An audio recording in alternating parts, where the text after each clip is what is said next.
கொள்ளுக மனமே உருவே அருவென்று ஊதுக தினமே குருவே இறைவன். கொள்ளுக மனமே உருவே அருவென்று ஊதுக தினமே குருவே இறைவன். அபிமானம் என்றொரு விஷநாகம், தேக அபிமானம் அதை தின்னும் ராஜநாகம்.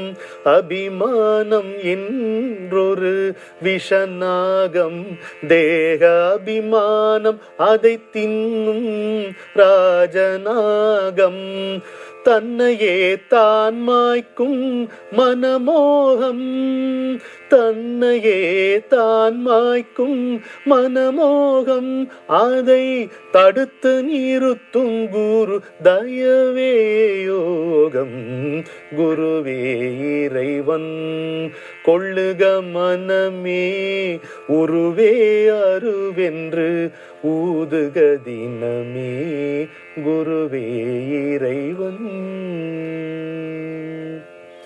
வணக்கம். கபீர்தாஸ் சொல்வார், உனக்கு குரு வேண்டுமா கோவிந்தன் வேண்டுமா என்று கேட்டால் நான் குருதான் வேண்டும் என்பேன். கோவிந்தன் என்னை கண்டு சென்று விடக்கூடும், ஆனால் குருதான் அந்த கோவிந்தனை என் முன்னே கொண்டு வந்து நிறுத்தக்கூடிய வித்தையை கற்றுத்தர முடியும். எனவே எனக்கு குருதான் மேலானவன் என்று அவர் சொல்வார். ஒரு குரு இறைவனுடைய வடிவம்தான் என்று நாம் ஏற்கனவே பார்த்தோம். சிவனே குரு, குருவே சிவன் என்பதை பார்த்தோம். அந்த குரு தன்னை நம்புகிறவர்களுக்கு முதலில் எப்படி இருக்கிறான் என்றால் தாயுமாக இருக்கிறான், தந்தையுமாக இருக்கிறான். சில பேருக்கு உற்ற தோழனாக இருக்கிறான், நண்பனாக இருக்கிறான். இறுதியில் இறைவனாக காட்சி அளிக்கிறான். அது காட்சி அளிக்கும் பொழுது அந்த நீ கோரிக்கொண்டிருந்த அந்த இறைவனும் நீயும் ஒன்றே என்கின்ற நிலையில் விலகி விடுகிறான். அதுதான் you will understand a guru only when he makes an exit என்பார் என்னுடைய குருநாதர். உனக்குள்ளே நுழைந்து செயல்படுத்துகிறான், உன்னுடைய வினைகளை எல்லாம் தீர்க்கிறான், வாசனைகளை எல்லாம் களைகிறான், ஒரு துப்புரவு தொழிலாளி வேலையை செய்கிறான்.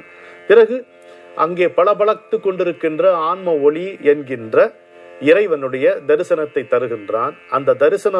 அந்த தரிசனமும் நீயும் வேறில்லை என்கின்ற அந்த ஒருமித்த நிலை நமக்கு வாய்க்கின்ற தருணத்தில் குரு புன்னகை செய்து நம்மை விட்டு நீங்குகிறான். எனவே குருவே மேலானவர் என்று இதை விட சுருக்கமாக இந்த நிகழ்ச்சியில் எப்படி இதை சொல்ல வேண்டும்? போகும்போது நிறைய நாம் சொல்லிக்கொண்டே போகலாம்.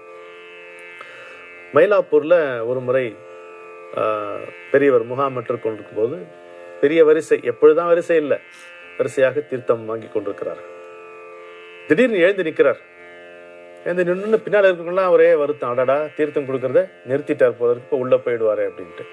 யாரோ அறக்க பறக்க கூப்பிட்டு சொல்றார், அப்படி இப்படி கை காட்டுறார்.